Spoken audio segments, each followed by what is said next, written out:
కార్యదర్శి అయినటువంటి శ్రీనివాస్ గారికి ప్రత్యేకమైన ధన్యవాదాలు తెలుపుకుంటూ మరి అదేవిధంగా మా యొక్క ఉద్యమానికి గత 9 నెలల నుంచి నిరంతరము అసలు నిద్ర లేకుండా కంటికి నిద్ర లేకుండా కడుపుకి తిండి లేకుండా ఒక కార్యవర్గం వేసుకొని అనునిత్యము మా కోసం ప్రజా సంఘాలు నేను పిలిపిస్తే మా యొక్క ఆహ్వానం అందించి వచ్చినటువంటి ప్రజా సంఘ 50 మంది కూడా పేరు పేరున శిరస్వతికి అందరికీ పాదావందనం తెలియజేసుకుంటాను.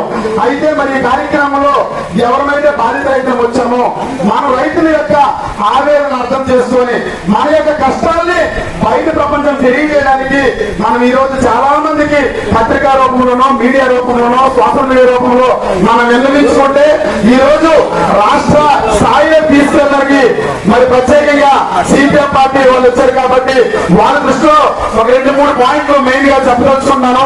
సార్ మీరు ఒకసారి మేము గత 9 నెలలు మేము చేస్తున్నటువంటి ఉద్యమం ఏంటంటే ఒక పచ్చని ఉద్యానములు సుమారు 1394 ఎకరాల పచ్చని పంట పొలాల పైన మా అనుమతి లేకుండా ఒక ప్రెస్ మీట్ లేకుండా ఒక ఇన్ఫర్మేషన్ లేకుండా ఒక ప్రజా మీటింగ్ కూడా పెట్టకుండా నేరుగా కేంద్రం నుంచి రాష్ట్ర స్థాయి నుంచి అధికారులు వచ్చి మా భూముల పైన కొలతలేస్తే మేమేమనుకోవాలని చెప్పి పూర్తిగా మేము ఆ రోజు వ్యతిరేకిస్తే ఆ రోజు నుండి ఈ రోజు వరకు కూడా స్థానిక ఎమ్మెల్యే అయినటువంటి గౌరవమైనటువంటి శ్రీమతి శిరీష గారు ఈ వేదిక ద్వారా చాలా సూటిగా మిమ్మల్ని ప్రశ్నలు తెలుసుకుంటున్నారు.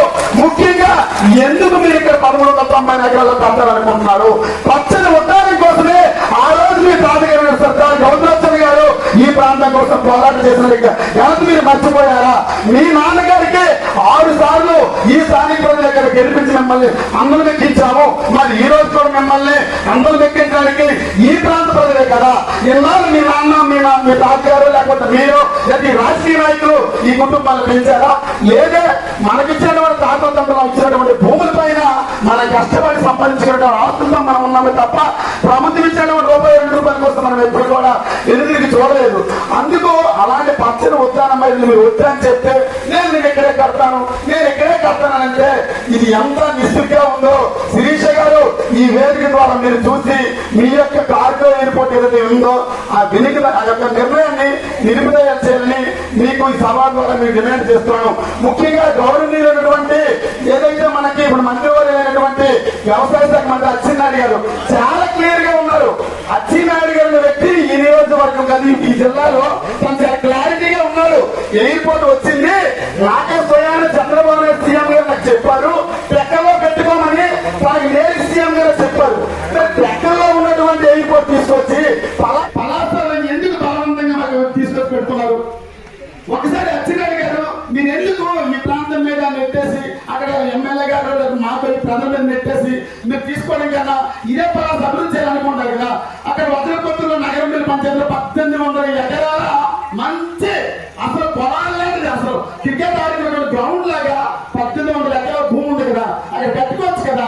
అక్కడ కట్టుకొని మీరు అనుకున్నటువంటి ఉద్యోగాలు అభివృద్ధి బిల్డింగ్ భవనాలు కట్టి మాకు ఉపాధి కల్పించవచ్చు కదా. శిరీష గారు ఎందుకు మమ్మల్ని ఈ రోజు 9 నెలల నుంచి అసలు మా స్థానిక సర్పంచ్ గారు అన్నట్లు ఒక గజెట్ లేదు, ఒక నోటీస్ లేదు, కేవలం ప్రెస్ మీట్ లో మీరు ఇస్తున్నారు. మేము చనిపోతున్నాం.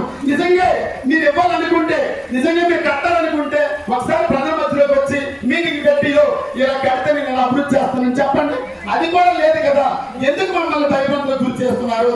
దయచేసి ఈ యొక్క నిర్ణయాన్ని మీరు వెనక్కి తీసుకొని ఈ ప్రజల యొక్క ఏదైతే పోరాటాన్ని మీరు గమనించి మరొకసారి ఆత్మపరిశీలన చేసుకొని ఆ గౌరవ కేంద్ర మంత్రి అయినటువంటి రామ్మోహన్ నాయుడు గారికి మీ ద్వారా అచ్చెన్నాయుడు గారి ద్వారా మా ప్రజల ద్వారా ఈ స్థానిక ప్రజాప్రతినిధుల ద్వారా స్థానిక సర్పంచ్ చెప్తున్నారు నెత్తు నోరు కొట్టుకొని పూర్తిగా ధర్నా చేస్తున్నారంటే వాళ్ళ యొక్క ప్రతినిధుల మాటలు కూడా మీరు పరిగణలో తీసుకోరా?